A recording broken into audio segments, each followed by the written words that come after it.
Alright, so next topic naman, no, for this MES short video, no, is all about uh, variable and absorption costing. So, ano bang ibig sabihin ng variable and absorption costing, no?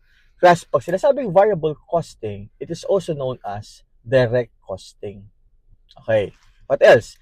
Pag sinasabing variable costing, it is based on the internal reports.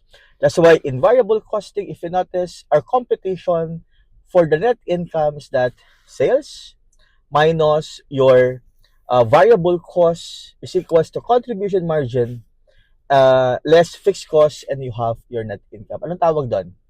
Contribution margin format. And also class, in terms of the variable costing, no? Yan ay based on functional and behavioral. But how about naman in terms of your absorption costing? Kung ang variable costing is for internal reporting purpose, ang absorption costing naman is for external reporting purpose. It is traditional income statement. That's why class, ang ating formula for absorption is sales minus cost of sales is equals to gross profit minus your OPEX, and you have your net income. Please take note, kung 10,000 ang net income mo, sa variable costing, dapat 10,000 din ang income mo sa ating absorption costing. Parehas lang naman sila, no?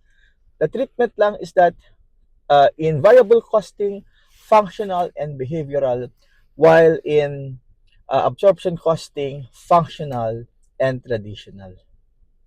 Ito class, ang pinaka-importante sa lahat, no?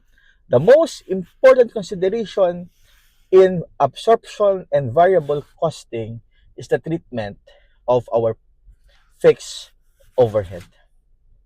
Because in absorption costing, again, please take note, in absorption costing, the fixed overhead is considered as product cost. What do you mean of product cost? Ibig sabihin, inventoriable cost.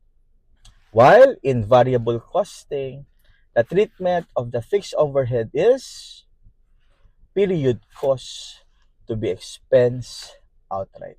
In the board exam, doon class nakakatalo, no? The treatment of the fixed overhead wherein considered as product cost, inventoriable cost in the absorption costing, while in variable considered as period cost. So again, thank you and see you all. Bye-bye.